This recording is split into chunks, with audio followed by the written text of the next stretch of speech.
अस्सलाम वालेकुम, good morning. कैसे हैं आप सब लोग? उम्मीद है कि आप खैरियत से होंगे। अच्छे दिन का आगाज़ हुआ होगा। हालांकि आजकल जो खबरें हमें सुनने को मिल रही हैं, हर रोज़ कोई ना कोई ऐसी खबर आ जाती है कि हम लोग परेशान हो जाते हैं। कभी अफ़गानिस्तान की सूरत हाल, कभी पाकिस्तान में मैच जो हैं वो कैंसिल हो गए, कभी कुछ ना कुछ महंगाई, बेरोज़गारी, ये परेशानियां तो ज़िंदगी का हिस्सा हैं, साथ साथ चलती रहती हैं। लेकिन उम्मीद पे दुनिया कायम है, तो हमें भी अपने दिल में, अपने आप में एक उम्मीद को जगा के रखना है कि इंशाल्लाह चीज़ें अच्छी होंगी, हालात बेहतर होंगे और हमारा मुल्क इंशाल्लाह कामयाबी की तरफ जाएगा। और ये जो परेशानी वाली ख़बरें आती हैं तो ये भी इंशाल्लाह ताला ख़त्म हो जाएंगी। अल्लाह ताला पाकिस्तान के लिए आसानियाँ करे, हम सब के लिए आसानियाँ करे। आज के प्रोग्राम का आगाज़ करते हैं। आज के प्रोग्राम में काफ़ी अहम टॉपिक्स हैं जो कि आपसे डिस्कस करना चाहती हूँ। बारी बारी तो नहीं उनका जिक्र करूँगी। सबसे पहले जिस टॉपिक के हवाले से बात करना चाह रही हूँ वो है अफ़गानिस्तान की सिचुएशन के हवाले से। जो सिचुएशन चल रही है, हम सबको पता है कि पिछले कुछ अरसे में अफ़गानिस्तान में क्या हुआ और अभी काफ़ी परेशान कुन सूरत हाल इसलिए भी हैं क्योंकि अभी तक आलमी बरादरी अफ़गानिस्तान को सपोर्ट नहीं कर रही, अफ़गानिस्तान को तस्लीम नहीं कर रही, जिसकी वजह से गुज़श्ता कुछ रोज़ पहले अफ़गानिस्तान की जानिब से बयान भी आया था कि अगर आलमी बरादरी ने हमें तस्लीम नहीं किया तो ये सूरत हाल ख़तरनाक हो सकती है। अल्लाह ताला उस ख़तरनाक सूरत हाल से बचाए, क्योंकि पाकिस्तान अफ़गानिस्तान के साथ हमसाया मुल्क है, तो जो भी अफ़गानिस्तान में होता है उसका असर डायरेक्ट इनडायरेक्ट पाकिस्तान पर लाजमी आता है। प्रोग्राम के हवाले से ये भी कहना चाहूँगी कि जैसे कि हम बात करें अफ़गानिस्तान की सूरत हाल की, तो अफ़गानिस्तान की जानिब से पाकिस्तान जो अफ़गानिस्तान को सपोर्ट करे उस पर फेवर तो बहुत की गई है और इसकी तारीफ़ भी की गई है। ज़बीउल्लाह मुजाहिद का भी बयान आया कि वज़ीर आज़म इमरान खान जो कोशिशें कर रहे हैं अफ़गानिस्तान के हवाले से उनको हम तारीफ़ करते हैं। लेकिन अफ़गानिस्तान में किसी भी मुल्क के किरदार के हवाले से उन्होंने साफ कह दिया है कि कोई भी मुल्क अफ़गानिस्तान के जो अंदरूनी मामलात हैं उनमें मुदाखलत करने की कोशिश ना करे, क्योंकि अब हमारी हुकूमत है तो हम बाकी मुल्कों के सराहते हैं, उनके किरदार की तारीफ़ करते हैं, लेकिन हमारे मुल्क में कोई भी मुदाखलत करने की कोशिश ना करे। अभी जो सिचुएशन चल रही है इस पे हम बात करेंगे। सीनियर दानिश्वर और सहाफ़ी और तज्ज़ियाकार औरिया मकबूल जान साहब हमारे साथ मौजूद हैं। अस्सलाम वालेकुम औरिया साहब। जी वालेकुम सलाम व रहमतुल्लाह। और ये साहब, अभी जो ज़बीउल्लाह मुजाहिद का बयान सामने आया है कि पाकिस्तान अफ़गानिस्तान में कोई मुदाखलत नहीं कर रहा, इमरान खान साहब के किरदार की उन्होंने तारीफ़ भी की है। इस बयान को आप किस तरह देखते हैं? क्या भारतीय इल्ज़ामात का जवाब हम कह सकते हैं इसको? देखें, तकरीबन 20 साल की इन्वेस्टमेंट थी इंडिया की अफ़गानिस्तान के अंदर।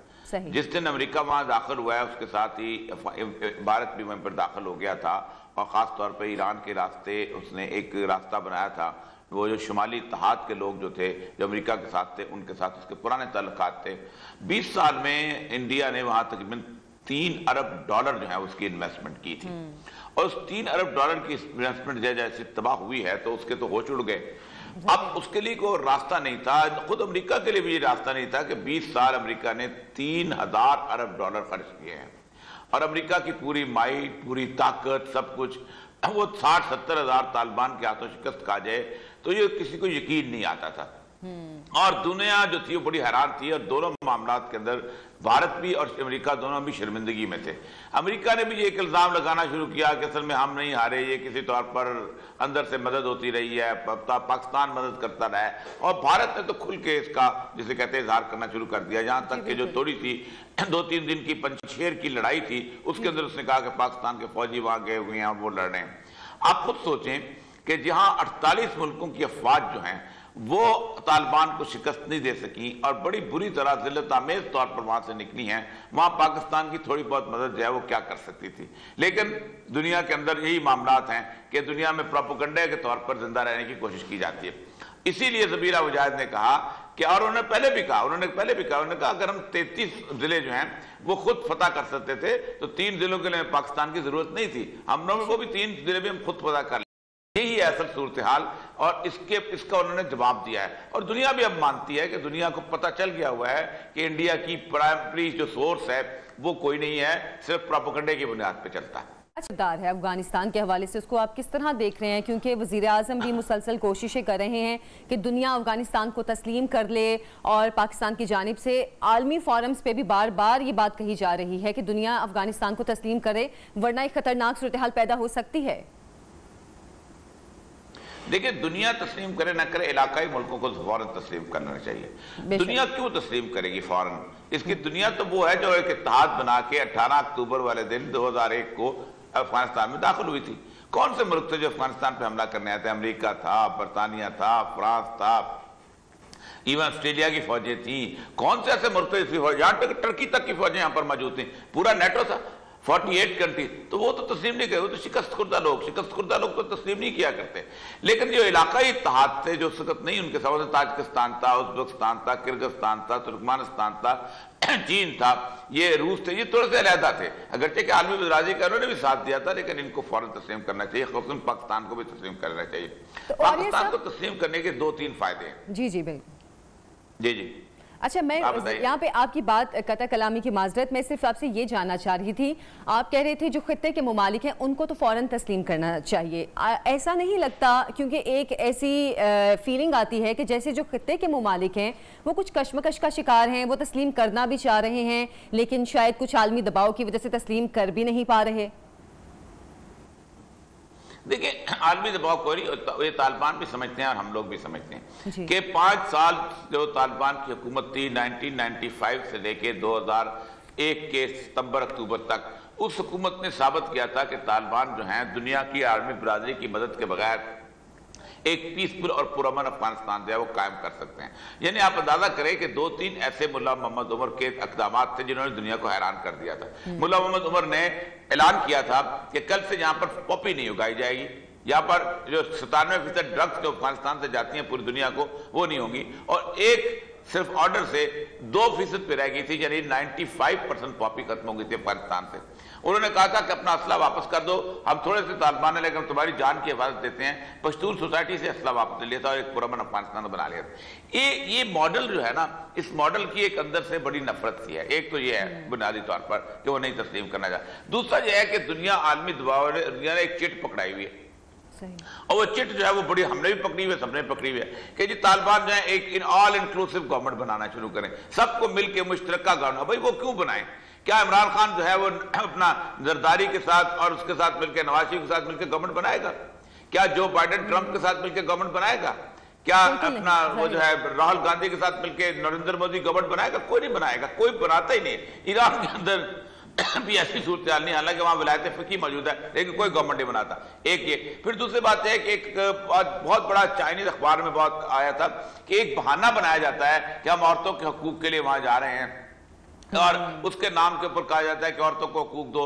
हालांकि सूरत हाल ये है कि खुद अमेरिका ने वहां जितना औरतों की हकूक की पामाली किया है, आफिया सिद्दीकी से लेकर नीचे तक सारे के सारे उसके अपने शाखसाने थे, लेकिन एक बहाना बनाया जाता है।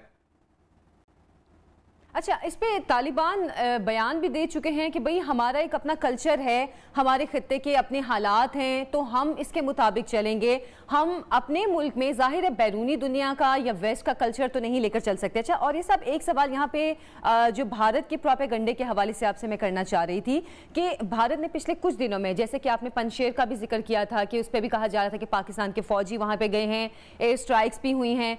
भारत बहुत प्रोपेगंडा कर रहा है और ऐसा लग रहा है कि जो बाहर के मुमालिक हैं वो कहीं ना कहीं उस प्रोपेगंडे से मुतासिर हो भी गए हैं, उसको तस्लीम कर भी रहे हैं। आपको क्या लग रहा है? देखिए, मुतासर होने की बात नहीं, उनका इत्तेहाद बन चुका होगा। 2019 में अक्टूबर में जब तालिबान का माहदा हुआ था तो 2019 के नवंबर में एक अफगानिस्तान की स्ट्रेटेजी आई थी कि हम अफगानिस्तान से निकल रहे हैं, अगर हम जाएंगे कंटेनमेंट ऑफ चाइना में। और कंटेनमेंट ऑफ चाइना की उनकी स्ट्रेटेजी थी 2019 में जो आई थी, उसके अंदर जो बुनियादी तौर पे 4 मुल्कों का एक इत्तेहाद बना था और वो इत्तेहाद बड़ा जबरदस्त था। उसमें इसके लिए बनाया गया था और इस इत्तेहाद का नाम था क्वाड।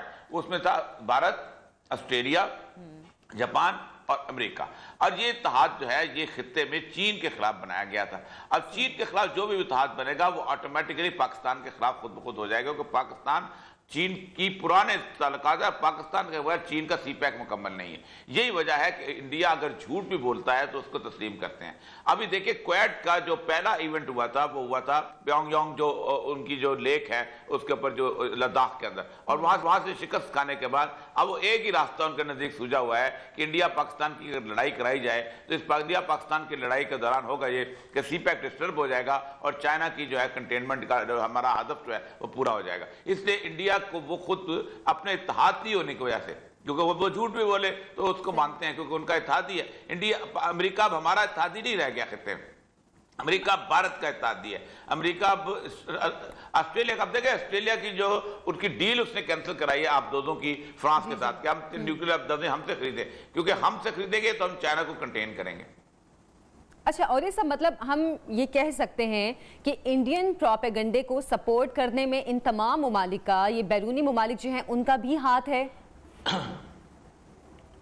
बहुत ज्यादा हाथ है। देखा ना, हमारी जरा सी बात को काउंटर करने के लिए खड़े हो जाते हैं, हमारे ऊपर एक नेगेटिव प्रोपेगेंडा। देखिए पाकिस्तान के खिलाफ इस वक्त आप सोचें या ना सोचें, मैंने एक हफ्ते पहले कहा था कि पाकिस्तान के खिलाफ अब जाल बुना जा रहा है, पाकिस्तान अगला हदफ है। मैंने 4-5 दिन पहले, बल्कि एक हफ्ता पहले मैंने कहा था ये न्यूजीलैंड की टीम वापस चले जाएगी, और फिर मैंने कहा था कि इसके साथ इंग्लैंड की टीम, इंग्लैंड की टीम का तो वजह कि मैं अपना प्रोग्राम कर रहा था फिलहाल, और मैंने कोई 10-15 मिनट पहले कहा कि देखिए इंग्लैंड की टीम वापस चले जाएगी और उसके साथ ही उसकी इत्तला है, अब ऑस्ट्रेलिया भी चले जाएगी। अब पाकिस्तान के बारे में प्रोपेगेंडा किया जाएगा कि पाकिस्तान एक न्यूक्लियर स्टेट है और यहाँ पर फंडामेंटलिस्ट जो हैं, दहशतगर्द जो हैं, उनके न्यूक्लियर एसेट्स को कब्जा करना चाहते हैं और उसमें भारत से और आर्मी ताकतों से पाकिस्तान के ऊपर कहीं ना कहीं से हमला कराया जाएगा। ये है उनका प्लान, और इस प्लान के अंदर वो बड़े वाजे हैं। और उसकी वजह यह है कि पाकिस्तान का अगर गवादर से लेके वो जो गुजरात तक रास्ता जो है डिस्टर्ब हो जाए, फिर उसके बाद चाइना जो है अरबों डॉलर भी खर्च करे तो चाइना का सारा सी पैक और वन बेल्ट रोड खत्म हो जाता है। पाकिस्तान वो गर्दन है, चाइना सर है और पूरा धड़ दुनिया है। पाकिस्तान की गर्दन का रास्ता खत्म हो गया, चीन के तमाम इन्वेस्टमेंट खत्म हो गई, चीन मुकम्मल तौर पे माशी तौर पे तबाह हो जाएगा। इसलिए पाकिस्तान के खिलाफ घेरा तंग किया जा रहा है, ये हमें इसका एहसास होना चाहिए। अच्छा, घेरा तंग किया जा रहा है, और अभी आपने जैसे कि न्यूजीलैंड टीम के वापसी की भी बात की है, अब इंग्लैंड की तरफ से भी इनकार हो गया, कुछ दीगर ममालिक से भी बात की, लेकिन वो भी कशमकश का शिकार हैं। तो क्या पाकिस्तान को पहले खेलों के मुकाम पर यहाँ पर नाकाम किया जा रहा है कि इंटरनेशनल क्रिकेट जो पाकिस्तान में आ रही थी उसको ख़त्म किया जाए? क्योंकि पाकिस्तान, गुज़श्ता रोज़ एक बयान भी आया था पीसीबी की जानिब से कि गालिबन कुछ 25 करोड़ का नुकसान हुआ है पीसीबी को, जो ये तमाम तर तैयारियां की गई थी खेलों की। देखिए, हमें खेलों को भूल जाना चाहिए। उन्होंने खेलों के बारे में तो कोई तबसरा नहीं किया, उन्होंने तो कहा तुम्हारी सिक्योरिटी खराब है, उन्होंने कहा तुम्हारा मुल्क ठीक नहीं है। खेलों के उन्होंने क्रिकेट को, हमारे क्रिकेटर को तो कुछ नहीं कहा। उन्होंने पीसीबी पाकिस्तान को खड़े होकर खड़े, तुम कौन होते हो हमारे कहने के लिए? 22 करोड़ सुबह सवेरे उठते हैं, जिंदा होते हैं, नाश्ता करते हैं, खाना खाते हैं, बाजार जाते हैं, उसके बाद कारोबार करते हैं, नौकरियां करते हैं, रात को 22 करोड़ के 22 करोड़ सो जाते हैं और सुबह ये 22 करोड़ के 22 करोड़ उठ जाते हैं। भाई, ये दुनिया में मौजूदा है, तुम किस मुल्क की बात कर रहे हो? यानी आप अंदाजा करें कि पाकिस्तान को खड़े होकर ये कहना चाहिए कि ये क्रिकेट की बात छोड़ो, खुल के बात करो, तुम कहना क्या चाहते हो। और पाकिस्तान को अपने वजह फिर ये भी कह सकते हैं, इसकी वजह हम ये भी कह सकते हैं कि जैसे कि वजीर दाखिला का भी बयान आया था और वजीर इत्तलात का भी बयान आया कि पाकिस्तान ने जो अड्डे देने से इनकार किया था अमेरिका को, उसकी वजह से पाकिस्तान पर यह दबाव डाला जा रहा है और इब्तिदा इन्होंने चले खेलों से ही कर दी है। नहीं, अड्डे तो मांगे ही नहीं थे, अमेरिका ने अड्डे नहीं मांगे थे, वो अमेरिकी खुद कहते हैं, ये इस तरह के बयान दे। इमरान खान ने एब्सोल्युटली नॉट का बयान तो दिया था कि हम नहीं तावन करेंगे, तावन तो हम कर रहे हैं इस वक्त। तावन की सूरत हाल वो नहीं है, ये जो तालिबान को तस्लीम नहीं कर रहे, ये जो सूरत हाल बनाई अमेरिकन प्रेशर है और किसका है, और चाइना पे भी अमेरिकन प्रेशर है, बाकी चीजों को भी। मसला सारा यह है कि एक बात तय है, मैं एक बात प्रिडिक्ट कर रहा हूं कि यूरोपीय यूनियन के लोग ज्यादा पहले जो है वो तालिबान को तस्लीम कर लेंगे। उसकी वजह यह है कि अमेरिका ने इस वक्त नेटो को डिच करना शुरू कर दिया है। आप अंदाजा करें, इस वक्त रूस और ऑस्ट्रेलिया, उसकी फ्रांस और ऑस्ट्रेलिया की जो लड़ाई है वो इस वक्त बहुत बड़ी लड़ाई पहुंच चुकी हुई है। अरबों डॉलर की की उसने डील अमेरिका ने कैंसिल करवाई है, मैक्रोन की उसकी लड़ाई हुई है आपस के अंदर, और उन्होंने कहा कि अमेरिका जो है इसने हमें अलजायर में भी डिच किया था, यहाँ भी डिच कर रहा है, और इसलिए डिच कर रहा है कि अमेरिका अब नाटो में लड़ना नहीं चाहता। अमेरिका कहता है यूरोप जाने, रूस जाने, यूरोप की आपस की लड़ाइयां हैं। अमेरिका अब पैसिफिक में लड़ना, इंडो पैसिफिक में लड़ना चाहता है, और उसने अपने इत्तेहादी जो है, जो कभी उसके इत्तेहादी नहीं थे, आप सोचें कभी जापान और ऑस्ट्रेलिया और इंडिया इस तरह इत्तेहादी था, अब ताइवान को भी उसमें शामिल कर लिया है। फिर उसके बाद 18 और मुल्कों को शामिल किया जा रहा है, जिनमें वियतनाम शामिल है, कंबोडिया शामिल है, लाओस शामिल है, थाईलैंड शामिल है, उसके बाद मलेशिया शामिल है, इंडोनेशिया शामिल है। इन सारे मुल्कों का इत्तेहाद बनाया जा रहा है ताकि बलाका पे ब्लॉक किया जाए। अब मसला जरा यह है कि एक बात तय है कि आपको फौरी तौर पे तालिबान को तस्लीम कर लेना चाहिए। आपने 95 में भी तस्लीम किया था, और आप देखें आपका नुकसान कितना हो रहा है। $1 अरब की आपकी बरामदात बढ़ गई हैं। ठीक है, यानी कि अभी इस वक्त जो हल है वो यही है कि दुनिया को तालिबान को तस्लीम कर लेना चाहिए। बहुत शुक्रिया। और या मकबूल जान साहब हमारे साथ मौजूद थे। और एक और टॉपिक जिसमें मैं बात करना चाहूँगी ब्रेक के बाद कि महंगाई इस मुल्क में आजकल जो हमारे हालात चल रहे हैं, हर कोई महंगाई का रोना रो रहा है। हालात क्या चल रहे हैं, क्या महंगा हुआ, क्या सस्ता हुआ, इस पे बात करेंगे एक ब्रेक के बाद।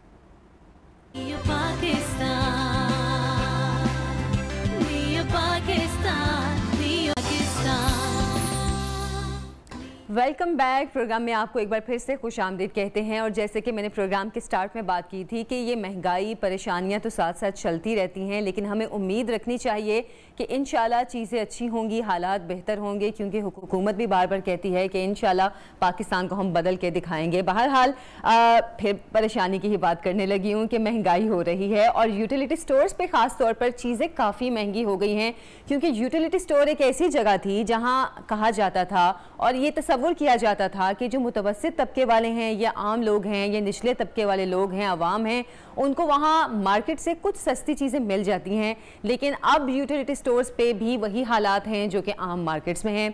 क्या हालात चल रहे हैं, क्या कुछ महंगा हुआ है, हमारे नुमाइंदे आसिम अशरफ हमारे साथ मौजूद हैं, कराची से यूटिलिटी स्टोर पे मौजूद हैं। उनसे जानेंगे कि अभी आवाम क्या कहते हैं और मार्केट में चीज़ें क्या महंगी हुई हैं। आसिम, सबसे पहले ये बताएगा क्या कुछ महंगा हो गया, क्या कुछ सस्ता भी हुआ कि नहीं? नबिया, सबसे पहले तो शुक्रिया, लेकिन मैं आपको ये बता दूं कि मैं सुबह से जो है वो यूटिलिटी स्टोर ऐसे देख रहा था कि जो खुले हुए हों।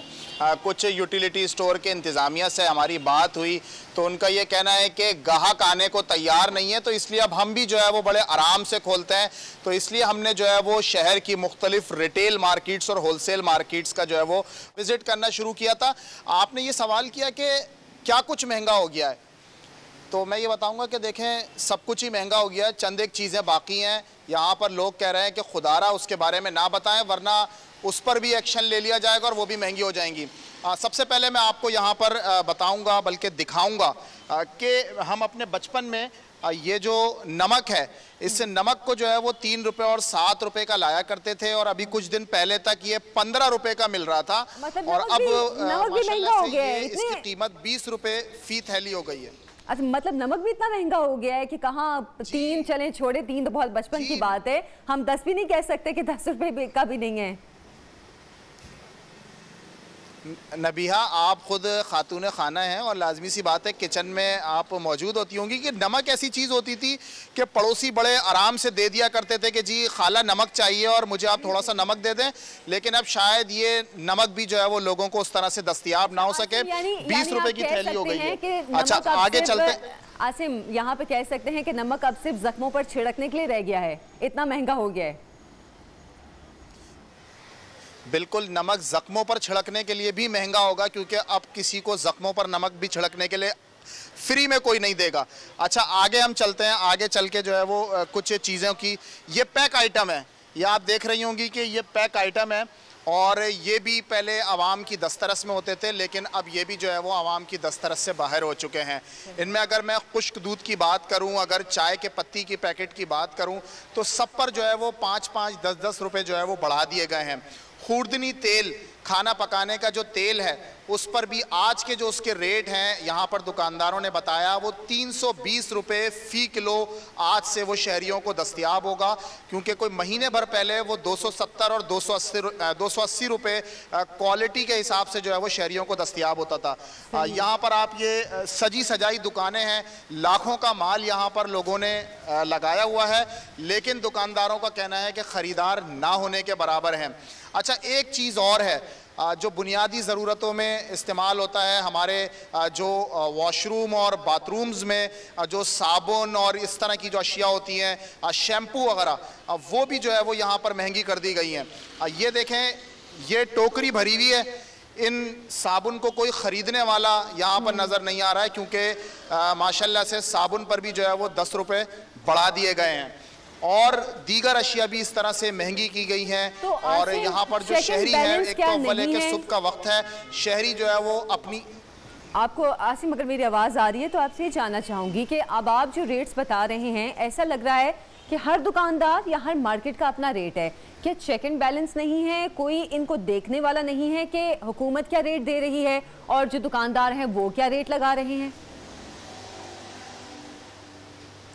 देखिए, चेक एंड बैलेंस तो जो है वो कराची में, बल्कि पूरे सूरत हाल हम जब देखते हैं तो जब महंगाई का अमल शुरू होता है तो कुछ जगहों पर जो है वो मुनाफाखोरी भी हमें नज़र आ रही होती है। उसको चेक करना लाजमी सी बात है, हुकूमती इदारों का काम होता है, लेकिन हुकूमती इदारे हमें कब जागते हुए नज़र आते हैं? रमज़ानुल मुबारक में, ईद और बकरीद के दिनों में वो आपको कमिश्नर कराची की टीमें और वो जो प्राइस लिस्टें होती हैं वो नज़र आ रही होती हैं।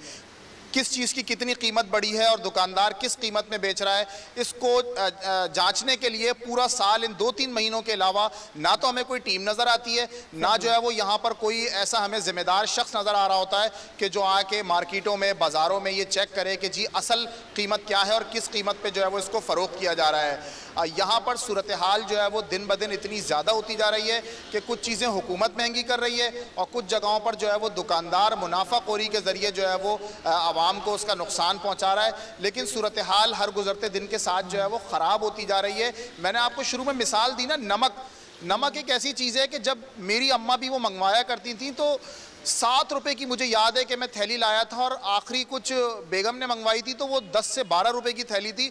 अभी मैंने भाई से मालूम किया तो वो कह रहे हैं कि जी ये बचपन की बात कर रहे हैं, अब तो आपके बचपन को भी गुजरे हुए काफी अरसा गुजर गया। लेकिन चले, आप बात कर रहे थे कि खातूने खाना ज़्यादा बेहतर तौर पर जानती हैं इन चीज़ों के हवाले से। आपके आसपास, क्योंकि आप मार्केट में मौजूद हैं, आपके आसपास खवातीन हैं, उनसे पूछें कि भाई क्या कुछ कितना महंगा हो गया है और उनके किचन पे खास तौर पे कितना असर पड़ा है इसका। देखिए नबिया, ख़वातीन से बात करने की मेरी हिम्मत नहीं है। एक दो ख़वातीन से ऑफ द कैमरा मैंने बात करने की कोशिश की थी तो बहुत ज़्यादा भड़की हुई, क्योंकि ख़वातीन घर का बजट चला रही होती हैं। एक भाई मौजूद हैं, ये भी घर का बजट चलाते हैं, अपनी अहलिया को, अपनी वालदा को जो है वो देते होंगे, तो वो जो है वो क्या कहेंगे इस हवाले से। सर ये मुझे बताइएगा कि क्या कहेंगे आप, महंगाई हो गई है, क्या कहना चाहेंगे? कुछ चीज़ सस्ती भी है यहाँ पर? कुछ भी चीज़ सस्ती नहीं है, हर चीज़ महंगी है। आटा ले लें आप, आटे पे भी रेट बढ़े में, घी तेल ले लें उस पर भी रेट बढ़े में, खाने पीने की अशिया पे सब रेट बढ़े में, साबुन ले लें, हर चीज़ पे रेट बढ़े में, कोई कमी नहीं है किसी चीज़ में। और मज़ीद जो है कभी कोई चीज़ शार्ट हो जाती है, कभी कोई चीज़ शार्ट हो जाती है, ठीक है ना। अच्छा ये बताएं, अब घबराना शुरू कर दिया थोड़ा थोड़ा? बिल्कुल, हालात ऐसे हो गए, महंगाई इतनी हो गई है। लेकिन घबराना तो नहीं है ना, पाकिस्तान में रहना है, घबराना नहीं है। पाकिस्तान में रहने की इसका मतलब थोड़ी घबराने नहीं, हालात ऐसे बना दिए ना। इमरान खान साहब ने सब कुछ ऐसा कर दिया है कि समझ लें कि हर बंदा जो है इस टाइम कुछ नहीं खा सकता। यहाँ दुकानदारों के हिसाब से बताऊँ तो 3-3:30 बजे बिस्मिल्लाह हो रही है दुकानदारों की। अच्छा भाई, क्या सूरत हाल चल रही है महंगाई की, ये बताओ। लब सिल चुके हैं जी, लोग बात करने को यहाँ पर तैयार नहीं है और कोशिश करते हैं कि यहाँ पर कुछ और लोगों से भी बात करें। और अच्छा आसिम, आप तो खवातीन से बात करते हुए पर लोग मौजूद हैं, आप खवातीन से बात करते हुए डर रहे हैं कि खवातीन भड़की हुई हैं, लेकिन चलें कुछ किसी खातून को लेकर आएँ। हम भी जानना चाहेंगे कि क्या मसाइल हैं जो कि उन पर सबसे ज़्यादा असरअंदाज हो रहे हैं। तो लेकिन चलें, अगर मैं अपनी ही मिसाल दे देती हूँ, आसिम आपसे मैं बात करूँगी, लेकिन मैं एक अपनी ही मिसाल दे देती हूँ। कुछ दिन पहले मैं मार्केट गई थी कुकिंग ऑयल लेने और आपने अभी स्टार्ट में बताया था कि 320 रुपये किलो मिल रहा है। मैंने 1 किलो का पैकेट वैसे ही लेना चाहा तो वो 330 रुपये का था। इसका मतलब शहरों में भी जो प्राइसेस हैं उनके डिफरेंस आ रहे हैं काफ़ी बड़े।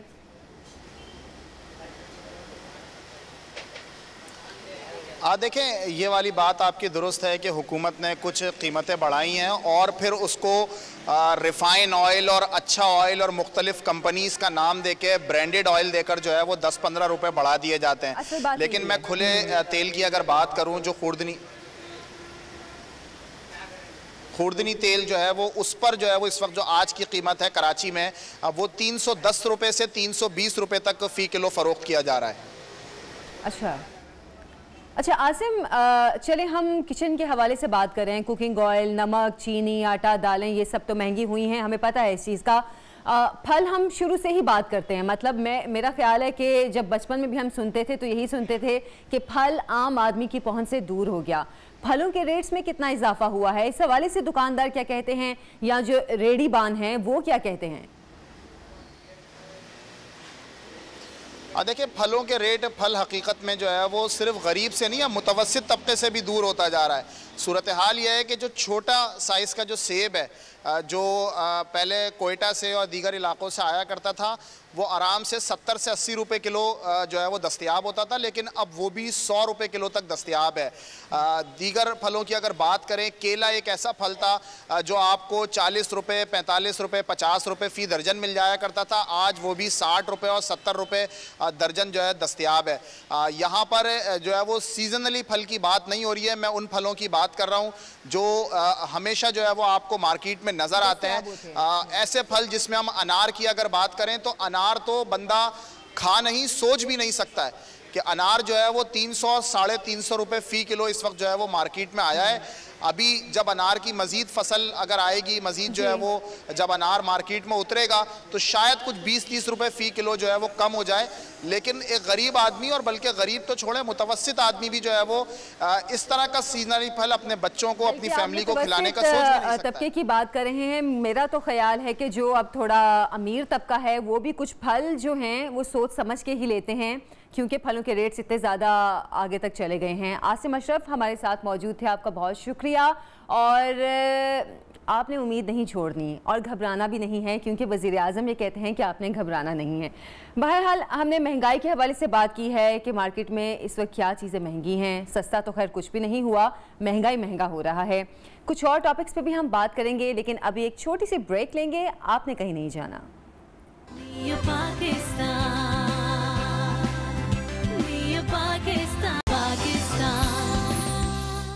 Welcome back. एक बार फिर से आपको खुशामदीद कहते हैं। अभी जिस टॉपिक की जाने बढ़ने लगे हैं उससे पहले मैं एक छोटी सी बात करना चाहूँगी। हम बचपन से पढ़ते आ रहे हैं अपनी किताबों में भी, और ये कहा जाता था कि दरख्त जो हैं हमारी ज़िंदगी के लिए कितने ज़रूरी हैं। वो खुद जानदार होते हैं और हम लोगों को ऑक्सीजन देने में दरख्तों का क्या किरदार है। यानी अगर ये बात की जाए कि दरख्तों का फ़ायदा ही फ़ायदा है, नुकसान कोई नहीं है, तो इसमें कुछ गलत नहीं होगा। लेकिन इस्लामाबाद में कुछ रोज़ पहले एक वाक़या पेश आया है कि जिसमें इस्लामाबाद का गौरी टाउन है, वहाँ पर वो एक हाउसिंग सोसाइटी थी। तो जिन साहब की वो हाउसिंग सोसाइटी थी उन्होंने उसके अंदर मौजूद तमाम दरख्तों को काट दिया, जो पार्क्स वहाँ पे थे उनको ख़त्म कर दिया। यानी अगर हम ये कहें कि जितना ग्रीन एरिया था उसको वहाँ से डिमोलिश कर दिया, उसको ख़त्म कर दिया, तो कुछ गलत नहीं होगा। अभी उन साहब के ख़िलाफ़ इस्लामाबाद की जो सीनियर स्पेशल मजिस्ट्रेट हैं, सीडीए की अदालत ने दरख्तों की कटाई पर उनके खिलाफ एक्शन लिया है, कार्रवाई की गई है और सज़ा जो दी गई है वो बहुत इंटरेस्टिंग सज़ा है। सज़ा क्या है ये मैं नहीं बताऊंगी, हमारी रिपोर्टर आयशा शुएब हमारे साथ मौजूद हैं, उनसे सबसे पहले इस केस के हवाले से जानेंगे कि ये केस क्या है, फिर उस सज़ा के हवाले से भी पूछेंगे। आयशा, आपको प्रोग्राम में खुशामदीद कहते हैं। सबसे पहले तो बताएगा ये मामला है क्या? बहुत शुक्रिया आयशा। सबसे पहले आपको ये बताते चलें, जहाँ पर पीटीआई गवर्नमेंट आई थी तो उन्होंने कहा था कि क्लीन ग्रीन मुहिम शुरू की जाएगी, शजरकारी मुहिम शुरू की जाएगी, बिलियन सुनामी ट्रीज़ लगाए जाएंगे। वहीं पर उसके बिल्कुल बरक्स इस्लामाबाद की एक सोसाइटी है गौरी टाउन, जहाँ पर ये वाक़या पेश आया, जहाँ पर अरबों मालियत के दरख्त जो थे वो रातों रात काटे गए और वहाँ पर नाजायज़ ना सिर्फ तजावज़ात कायम की गई, बल्कि सोसाइटी के गिर्द जो एक नाला था जिधर तमाम जो सोसाइटी थी उसका पानी वेस्ट जो था वो उस नाले से गुजरता था, उसका वाया भी तंग किया गया। केस की नोयत के हवाले से आपको बताती चलूँ, चूँकि जब भी कोई सोसाइटी CDA से NOC अपना जारी करवाती है तो उसमें एक ये शिक रखी जाती है कि जितने भी पब्लिक वेलफेयर के स्पॉट्स होंगे, जैसे कब्रिस्तान हैं, अगर कोई स्कूल हैं या पब्लिक पार्क्स हैं, तो उसकी तमाम तर जिम्मेदारी CDA की होगी।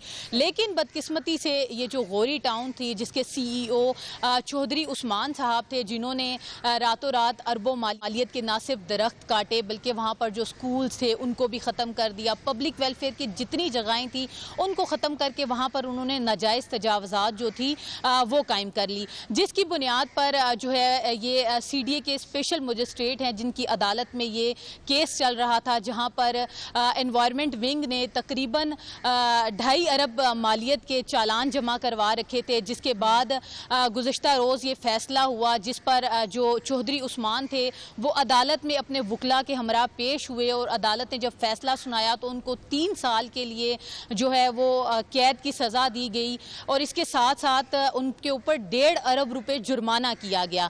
जबकि इसके साथ साथ उनको ये भी हुक्म अदालत की जानिब से जारी किया गया कि उन्होंने 1 अरब दरख्त जो हैं वो लगाने हैं, क्योंकि रातों रात उन्होंने इस्लामाबाद की इस पूरी सोसाइटी से अरबों मालियत के जो दरख्त थे वो ख़त्म किए गए थे। तो ये एक बहुत अच्छा इनिशिएटिव लिया गया, जहाँ पर जिस तरह अभी आपने प्रोग्राम के शुरू में कहा कि हम सुनते थे दरख्त इंसान के लिए कितने ज़्यादा ज़रूरी है, और वैसे भी PTI गवर्नमेंट का तो ये एक मंशूर रहा है कि दरख्त लगाओ मुहिम, बिलियन सोनामी ट्रीज़ का इन्होंने कहा था और काफ़ी हद तक ये हदफ इन्होंने पूरा कर लिया। आयशा, इसके साथ साथ एक बात आपको ये भी बताती चलूँ कि जिस तरह इस्लामाबाद में हम देख रहे हैं जब शजरकारी मुहिम होती है, मियावाकी के दरख्त जगह जगह पे लगाए जा रहे हैं, जिसका मकसद सिर्फ यही है कि ये वो दरख्त है मियावाकी के जो बहुत कम अरसे में बहुत बड़ी इनकी जो अफजाइश होती है कि जो दरख्त यहाँ से काटे गए हैं, क्या ये पता चल पाया है कि ये जो एरिया था, ये जो हाउसिंग सोसाइटी का कितना बड़ा एरिया था, इस पे कितने ज़्यादा दरख्त थे? क्योंकि बिलियन ट्री सुनामी की हम बात कर रहे हैं, तो इस एरिया में कितने दरख्त मौजूद थे जो कि काट दिए गए? देखिए आयशा, बिल्कुल इधर 5 सोसाइटीज़ हैं गौरी टाउन की, मुख्तलिफ एरियाज़ में 5 सोसाइटीज़ हैं। जिस सोसाइटी में ये वाक़या पेश आया है वहाँ की जो अराज़ी है वो बकौल CDA के बताई जाती है कि वहाँ पर तकरीबन जिन एरियाज़ में दरख्त काटे गए हैं वो अरबों मालियत के दरख्त थे, जिनमें इन्होंने नाना करते हुए भी अगर तकरीबन सिर्फ अगर शॉर्ट लिस्टेड फॉर्म में भी बात की जाए तो अरबों मालियत के दरख्त में वो दरख्त थे, जिस तरह हम बता रहे हैं कि पाइन के बहुत ज़्यादा दरख्त है जिसको इस्लामाबाद में ना सिर्फ लगाया जा रहा है बल्कि इसके साथ साथ वजीर आज़म इमरान खान ने मरी गलियात में भी पाइन के दरख्त लगाए हैं। तो इस हाउसिंग सोसाइटी की ज़मीन ज़रखेज़ होने की वजह से वहाँ पर पाइन के दरख्त थे, मियावाकी के दरख्त थे, अरबों मालियत के दरख्त थे, जो CEO चौधरी उस्मान के कहने पर वहाँ से काटे गए, नाजायज़ तजावज़ात कायम की गई, पूरी सोसाइटी को बलडोज़र जो है वहाँ पर करके उसके बाद वहाँ पर मुख्तलिफ जो फ्लैट्स थे और घर थे वो बनाए गए, जिसके बाद ये महफूज फैसला था। और आपसे मैं सवाल यहाँ पे करना चाहूंगी, जो सजा सामने आई है कि 1 अरब दरख्त लगाए जाएं, क्या अदालत की जानिब से कोई टाइम फ्रेम दिया गया है कितने अरसे में ये दरख्त लगाए जाएं? क्योंकि आज तक हमने कभी अपनी जिंदगी में ऐसी कोई सजा सुनी नहीं है, तो इसलिए थोड़ा सा हैरत भी हो रही है। बिल्कुल आयशा, देखें बहुत ही अफसोसनाक ये खबर थी और बात भी थी कि इतने मालियत के दरख्त काटे गए हैं। उसके बाद जब ये फैसला सुनाया गया तो जो CEO चौधरी उस्मान हैं उनकी जगह GM गौरी टाउन वो तमाम फ़राइज़ अब सर अंजाम देंगे और उनको ये जिम्मेदारी अदालत की जानिब से सौंपी गई है, क्योंकि 3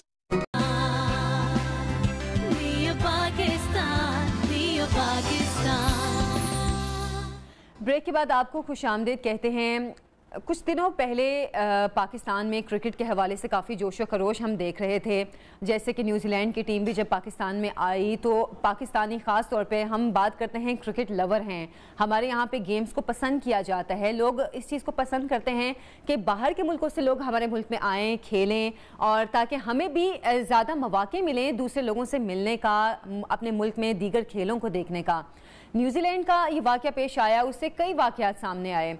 कुछ अर्सा पहले कुछ साल पहले जब इंडिया में धमाके हुए, हमले हुए थे, मुंबई हमले हुए थे, जब तब वहां पर इंग्लैंड की क्रिकेट टीम दौरा भारत पर मौजूद थी, उस वक्त हिंदुस्तान में मौजूद थी, लेकिन इन हमलों के बावजूद वहां पर खेल कभी नहीं रुके, बल्कि वहां पर खेलों में मजीद इजाफा हुआ। कुछ दीगर वाक़यात भी हैं। न्यूजीलैंड में जब वाक़या हुआ था क्राइस्ट चर्च वाला, उसके बाद बांग्लादेश की टीम वहाँ पर मौजूद थी, चलें उस वक्त उन्हें खेला, लेकिन न्यूजीलैंड की भी क्रिकेट टीम पे कोई फ़र्क नहीं पड़ा था और न्यूजीलैंड को भी कोई फ़र्क नहीं पड़ा था इस वाक़े से।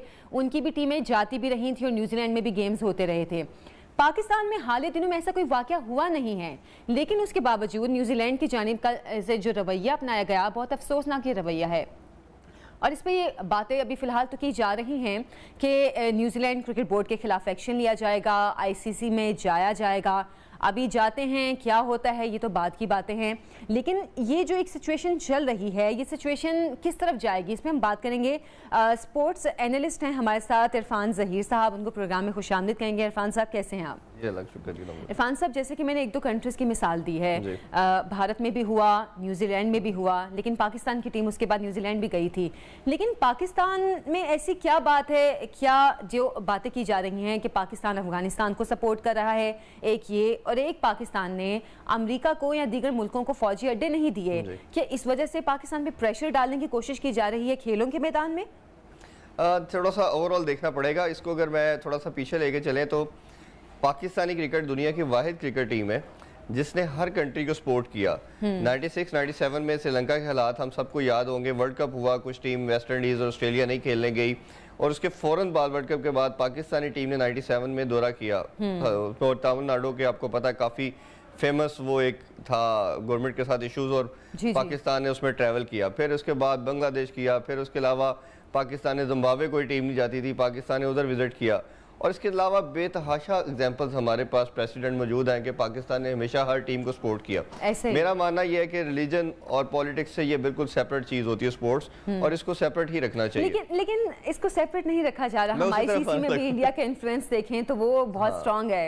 अनफॉर्चुनेटली होता क्या है कि हमेशा हमें डेंट किया गया हर फोरम के ऊपर। जैसे भारत हमें कई सालों से 10-15 साल से इस मिशन के ऊपर है कि हमें डेंट कर रहा है। अब दूसरी लॉबी भी है, जैसे अमेरिका उसके साथ वो रोल प्ले करता है। अड्डो की आपने जैसे बात की, वो नहीं दिए गए, एब्सोल्युटली नॉट। हमारे पीएम ने भी कहा और रमीज राजा ने भी कल अपनी प्रेस कॉन्फ्रेंस में इसी का जिक्र समहाउ किया। अभी फवाद चौधरी भी इस तरह की कुछ बात कर रहे थे, वो कह रहे थे 1-2 दिन तक हम पूरी डिटेल बताएंगे। इसके अलावा एक मेरी जो रिपोर्ट है वो ये भी पार्ट डेफिनेटली आप बात ठीक करेंगे, वो पाकिस्तानी जो त्यारे अर्जेंटीना को सेल आउट किए गए JF-17 थंडर, वो उसकी भी एक बहुत बड़ी एक दुनिया के अंदर इस टाइम हाइप है कि उन्होंने 5 कंट्रीज की डील को छोड़ के, ऑफर को छोड़ के पाकिस्तान के साथ ये कॉन्ट्रैक्ट किया। जी एग्जैक्टली। अच्छा। तो वो भी एक बड़ी पाकिस्तानी इस रीजन के अंदर सुप्रीमेसी के तौर पे एक आ रहा है कि अफगान के ऊपर उनकी सो कॉल्ड एक उनकी अप्रोच बन गई है कि पाकिस्तान का बड़ा रोल है, और प्लस ये सारी चीज़ें कंबाइन करके वो हमें डेंट करना चाहते हैं। और हमने देखा है कि जब भी पाकिस्तान को 2009 के इंसिडेंट को देखें या अभी जो एग्जांपल देख रहे हैं, पाकिस्तान अल्हम्दुलिल्लाह हमेशा से राइज़ किया है। कभी आप सप्रेस जितना करते हो वो उतना बेहतर करते हैं। तो मेरा ख्याल है जहाँ तक प्लेयर की बात है वो अपनी परफॉर्मेंस से इसको जवाब दे सकते हैं, और हमें एज ए नेशन पूरी कौम को यूनाइट होना पड़ेगा। रमीज राजा का जो बयान सामने आया है चेयरमैन पीसीबी का, उन्होंने कहा कि अब पाकिस्तानी टीम भारत की तरह न्यूजीलैंड और इंग्लैंड को भी रिवायती हरीफ समझें अभी जो वाकया हुआ है इसके बाद, और कहा कि अगर इन मुल्कों का यही रवैया रहा तो हम भी उनका लिहाज नहीं करेंगे। आपको लगता है कि पाकिस्तान के इस पोजीशन में है या पीसीबी इस पोजीशन में है कि इस वक्त न्यूजीलैंड के खिलाफ जा सके और उन पर फाइन कर सके या उनके खिलाफ एक एक्शन ले सके? देखिए बिल्कुल पोजीशन में है। हमारी टीम को आप कभी भी वाइप आउट नहीं कर सकते क्रिकेट में। हमें अल्हम्दुलिल्लाह T20 की चैंपियन है, वर्ल्ड कप की चैंपियन है हम लोग, चैंपियन ट्रॉफी हमने जीती हुई है, सबसे ज़्यादा टाइटल हमने जीते हुए। तो ये कहना तो बिल्कुल अजीब होगा कि पाकिस्तान को कोई राइट ऑफ कर सकता है, ये राइट ऑफ नहीं कर सकते। अब मेरा जो मानना है ये 2-3 फोरम पे आपको इसको लेके चलना है। एक तो पोलिटिकल फोरम की जैसे हम बात कर रहे हैं, गवर्नमेंट लेवल पे डिप्लोमेटिक वे पे आप वो सेपरेट करें। रमीज राजा की जो स्टेटमेंट थी उस पर मेरा मानना यह है कि आईसीसी लेवल पे पहला आपका स्टांस जरूर होना चाहिए, आपको डैमेजेस क्लेम करने चाहिए। डैमेजेस आप बल्कि ज़्यादा क्लेम करें, क्योंकि आपको 10 अरब डॉलर की बात की जा रही है, मेरा ख्याल है उससे ज़्यादा आपको नुकसान हुआ है। फिर आपके जो फैंस स्टेक होल्डर सबसे बड़े इसमें जो है वो आपके फैंस हैं।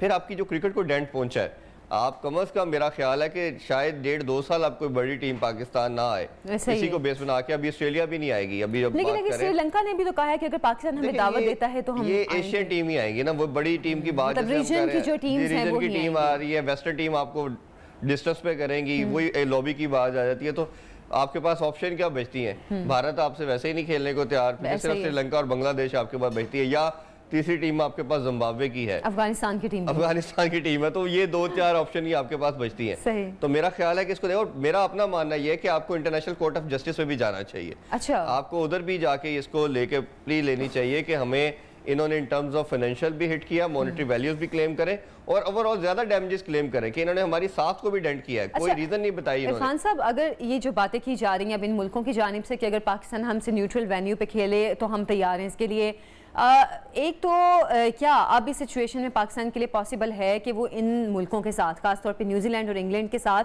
न्यूट्रल वेन्यू पर खेले, और अगर खेलता है तो इससे पाकिस्तान को नुकसान कितना होता है? क्योंकि होम सीरीज एक अलग चीज़ है और न्यूट्रल वेन्यू पे आप होम सीरीज तो खेल नहीं सकते। देखिए 2009 के इंसिडेंट के बाद बिल्कुल ठीक डिसीजन था कि आपके कंट्रीज के अंदर जिस तरह ब्लास्ट और दूसरे दहशतगर्दी के एलिमेंट्स थे, तो 6-7 साल आप नहीं खेले तो बिल्कुल ठीक था, सिचुएशन डिफरेंट थी। अब जिस तरह हर चीज़ कंट्रोल में है, किसी किस्म का पैनिक नहीं है, हर एक सेफ और साउंड है। आप हमारे टूरिज्म देखें कि टूरिज्म लास्ट 1 और 2 ईयर में पिछले प्रीवियस तमाम जो आपके हिस्ट्री रही है, सबसे ज़्यादा फॉरनर्स आपके पाकिस्तान कंट्री में आए और वो ट्रैवल कर रहे, तो फिर एक टीम क्यों नहीं? और उसमें 2 आपकी चीज़ें और नोट करने की हैं। आपकी जब भी कोई टूर होता है तो पहले फॉरेन डेलीगेशन आता है, उस कंट्री का डेलीगेशन आता है, बिल्कुल, वो आके सिक्योरिटी के तमाम फुल प्रूफ जब उसको सेटिस्फेक्शन होती है फिर गो हेड होता है। फिर आईसीसी के एम्बिट के अंदर तमाम कंट्रीज का आपस में ट्रीटी साइन है कि आपका जब कोई टूर होगा और आपकी जब सेटिस्फेक्शन होती है, you can not cancel it until unless, एक एक्सेप्शन मौजूद है उसमें कि बहुत कोई ऐसा कोई बियॉन्ड वो आप कह लें कि जैसे कोई इंसिडेंट हो जाता तो फिर एक क्लॉज अवेलेबल है कि आप उसको टूर को कैंसिल कर सकते हो।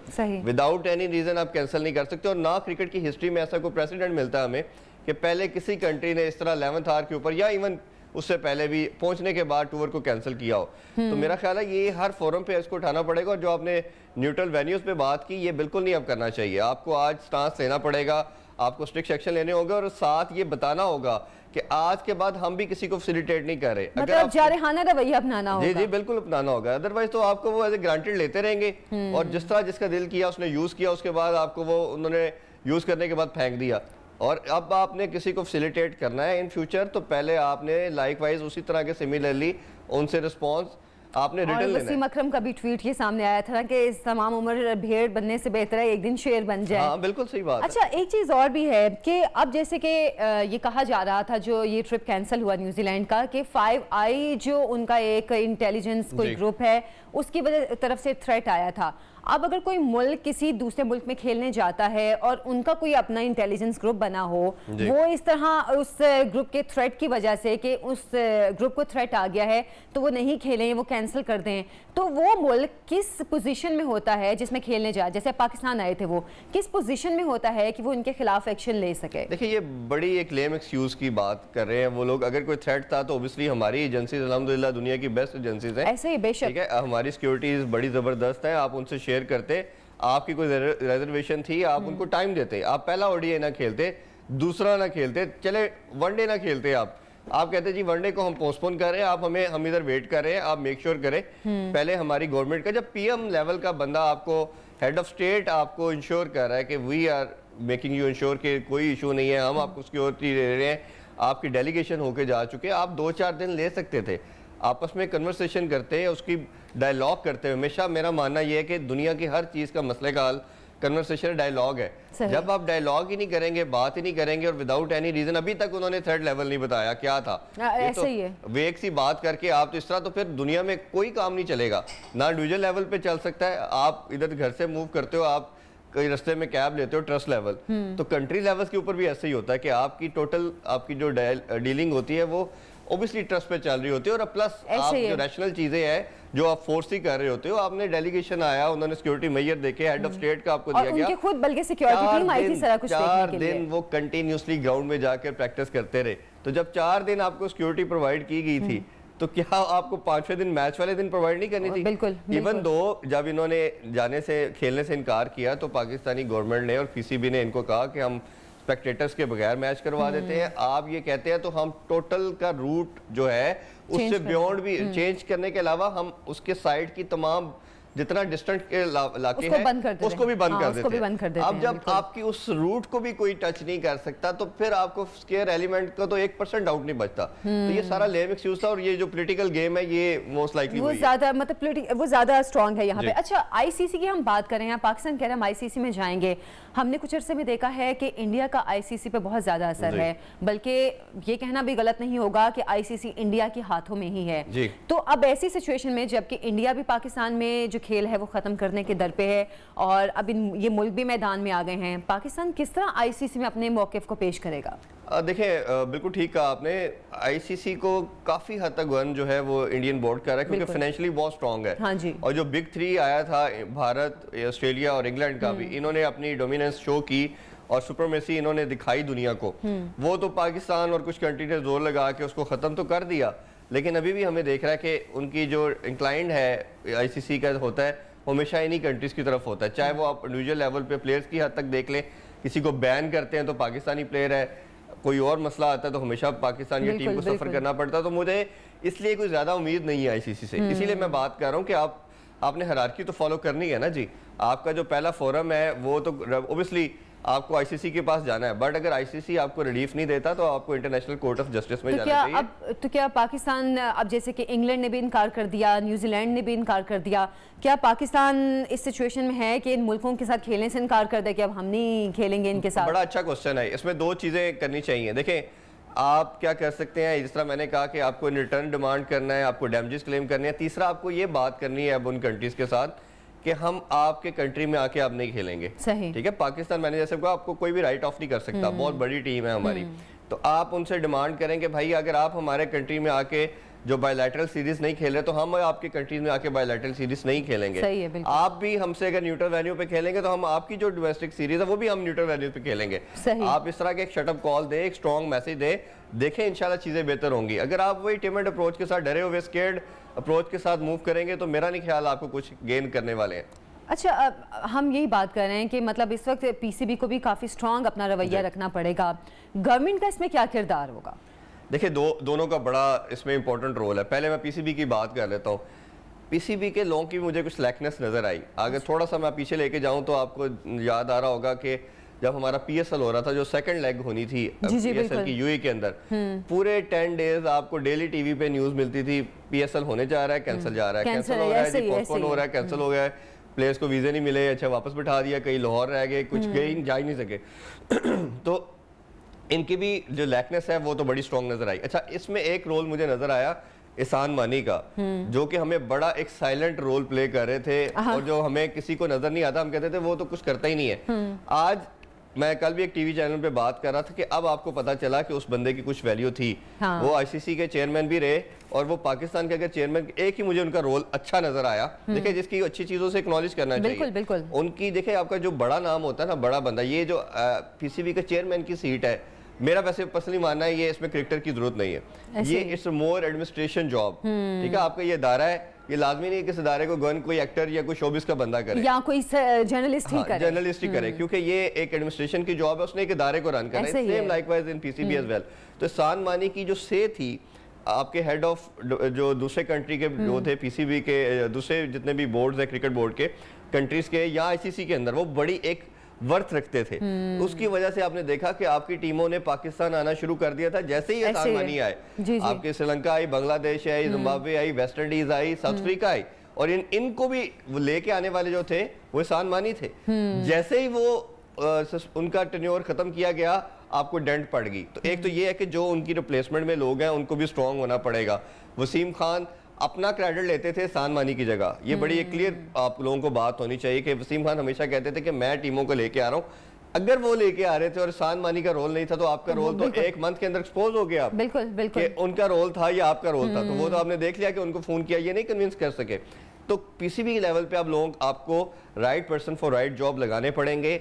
अगर आप मतलब ये आपके ख्याल में रमीज राजा अब इस पोस्ट के लिए, मतलब रमीज राजा के लिए तो कहना अभी बहुत मुश्किल है, अभी बहुत अर्ली है उनका जर्नी, अभी हार्डली 2 वीक्स हुए थे। तो इतनी जल्दी 2 वीक्स के अंदर आप डिप्लोमेटिक वो माहौल बना नहीं सकते, हम कुछ कह नहीं सकते। आगे देखना पड़ेगा, 6 मंथ साल के अंदर आप बात कर सकते हैं। लेकिन एक चीज़ तो बड़ी क्लियर और एविडेंट है कि एहसान मानी का मुझे रोल बड़ा क्लियर नजर आया कि उनकी एक वर्थ थी, एक वैल्यू थी, उनकी बात को वेटेज दिया जाता था। जैसे ही वो विड्रॉ किया अपने आप को उन्होंने, हम एक्सपोज हो गए। एक तो वो चीज़ है। दूसरा, गवर्नमेंट लेवल पे यस बिल्कुल होना चाहिए, आपके फॉरेन मिनिस्टर को इसमें आना चाहिए। पीएम ऑब्वियसली क्रिकेटर हैं, वो ऑलरेडी इसमें जंप इन कर चुके हैं, बट आपके स्टांस बड़े क्लियर होने चाहिए। आपकी बॉडी लैंग्वेज बड़ी इसमें इंपॉर्टेंट रोल प्ले करती है कि आप बात करें तो आप थोड़े स्केयर ना हो कि अच्छा ये ना हो कि हम से खेलने ना छोड़ दे, ये ना हो कि हमें ये यही बात है ना एक्चुअली कि अब न्यूजीलैंड और इंग्लैंड जो है वो स्ट्रॉन्ग टीम्स हैं, क्योंकि ये कहा जाता है कि इस रीजन में क्रिकेट को लाने वाला ही इंग्लैंड है। ठीक है, अब अगर हम इन टीम से इनकार करते हैं खेलने से, इससे फाइनेंशियली हमें तो असर पड़ेगा ही पड़ेगा, लेकिन अगर हम मॉरली देखें या हम देखें कि इससे हमारी से कितनी स्ट्रांग होगी, वो चीज़ भी तो देखनी है ना कि हम अगर इनकार करें नहीं हमने नहीं खेलना, हम अगर भारत के साथ नहीं खेल रहे, वो हमारा रिवायती हरीफ है, इनको अगर हम रिवायती हरीफ समझते हैं तो हम कहाँ पे खड़े होते हैं फिर? देखिए मैं वही कह रहा हूँ कि आपने उनको भी फाइनेंशियली हिट डालनी है। आपको तो होगी, आपको तो $1 बिलियन का नुकसान हो गया, आप उनको भी डाल देना, हम भी आपकी कंट्री में नहीं आके खेलेंगे। उनको कोई फर्क पड़ेगा? बिल्कुल पड़ेगा, क्यों नहीं पड़ेगा। भारत या ऑस्ट्रेलिया के अलावा कोई इतना स्ट्रॉन्ग बोर्ड नहीं है जिसके पास इतना पैसा नहीं है, और इवन दो जब इनकी भी सीरीज नहीं होंगी तो इनको भी हिट पड़ेगी। तो आपको लगता है ऐसा प्रैक्टिकली मुमकिन है कि ऐसा हो सके? बिल्कुल 100% मुमकिन है। आप उनको क्लियर स्टांस दें, क्योंकि पाकिस्तान की व्यूवरशिप अभी भी दुनिया में क्रिकेट के अंदर अगर मैं बात करें तो सबसे ज्यादा है।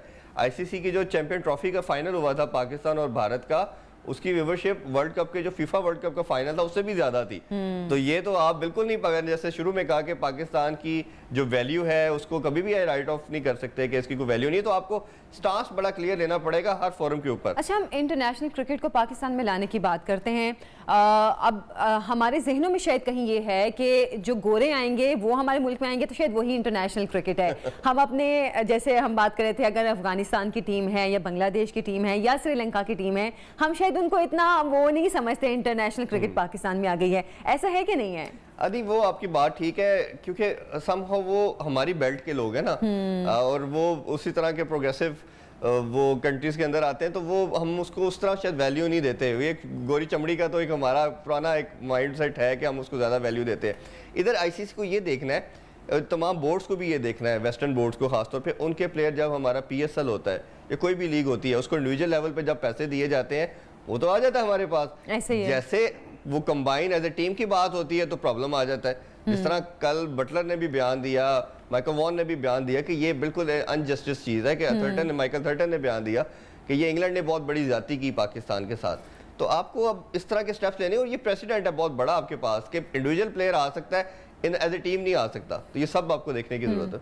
अच्छा, बहरहाल आपकी बातों से जो मुझे एक कंक्लूजन हम कहते हैं वो यही निकला है कि इस वक्त पीसीबी का स्टांस बहुत स्ट्रांग होना चाहिए, गवर्नमेंट की सपोर्ट तो होनी चाहिए, लेकिन पीसीबी को आईसीसी में भरपूर तरीके से इसके खिलाफ अब जाना चाहिए कि न्यूजीलैंड की टीम या इंग्लैंड की टीम ने जो इनकार किया पाकिस्तान में खेलने के हवाले से, अब हमें भी इनकार करने की जरूरत है उनके मुल्क में जाके खेलने से। बहुत शुक्रिया इरफान ज़हीर साहब, प्रोग्राम में आए और बहुत सी आपसे इन्फॉर्मेशन वाली बातें भी सुनने को मिली हैं। बहरहाल मजीद कुछ टॉपिक्स के हवाले से बात करेंगे, लेकिन एक छोटी सी ब्रेक का टाइम हुआ है, ब्रेक से हम वापस आएंगे, आपने कहीं नहीं जाना।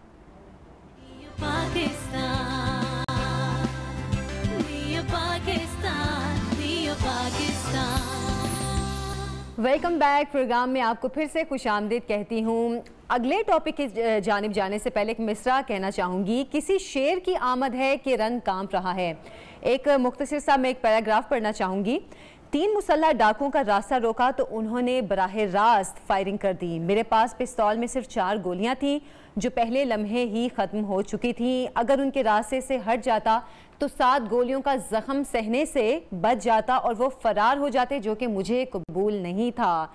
ये कहना है मोहम्मद सकलैन बलोच का। जी हाँ, मैं बात कर रही हूँ मोहम्मद सकलैन बलोच की, जो कि वो फ़र्ज शनास पुलिस अफसर हैं जिन्होंने 3 डाकुओं को रोका, उनको 7 गोलियां लगीं, लेकिन उन्होंने उनके खिलाफ कार्रवाई की। आप ये फुटेज भी देख सकते हैं जो कि सामने आई है। मोहम्मद सकलैन ने किस तरह डाकुओं का मुकाबला किया और उनको 7 गोलियां लगी। एक गोली लग जाए तो हम कहते हैं कि शायद उसके बाद क्या होगा, लेकिन 7 गोलियों का जख्म सहा है मोहम्मद सकलैन ने।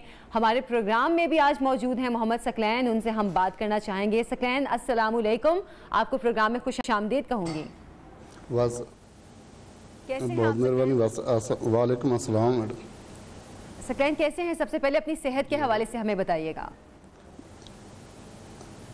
बहुत बेहतर हूँ माशाल्लाह, काफ़ी अभी तो मैं कुछ चल सकता हूँ। अच्छा सकलैन साहब, सबसे पहले तो आपसे इस वाक़े के हवाले से जानना चाहेंगे, हुआ क्या था और आपने क्या कार्रवाई की? ये इस्लामाबाद GLM-1 का वाक़या थाना रमने का एरिया में, तो वहाँ हम गश्त पे थे। तो जैसे ही मतलब 15 की कॉल हमें आई कि एक घर में डाकू घुसे हुए थे, तो हम वहाँ जैसे पहुँचे हैं तो वो भागे हैं। तो मैं भी और मेरा जो साथी था वो भी पीछे भागे हैं, लेकिन वो थोड़ा सा कंफ्यूजन में हो गए हम। उधर वो थोड़ा जंगल एरिया था, वहाँ वो छुपे हैं। तो फिर उनके बाद मैं उस जंगल में गया हूँ तो देखा तो वो दूसरी तरफ सेक्टर की तरफ फिर भागे हैं। भागकर वो तो आगे चले गए काफ़ी, तो एक चौक आ गया, तो वहाँ पे मुझे समझ नहीं आ रही थी कि वो कहाँ पे छुपे हैं, किस तरफ गए हैं। तो एक बंदा वहाँ पे खड़ा हुआ था, तो मैंने उससे पूछा तो वो कुछ बोला नहीं है। तो उसने कहा कि मैं फिर खड़ा हो गया, मैंने कहा कि अब मैं किससे पूछूँ। तो थोड़ी देर बाद वही बंदा मुझे इशारे से बताता है कि आप इस तरफ जाएँ, वो इधर गए हैं।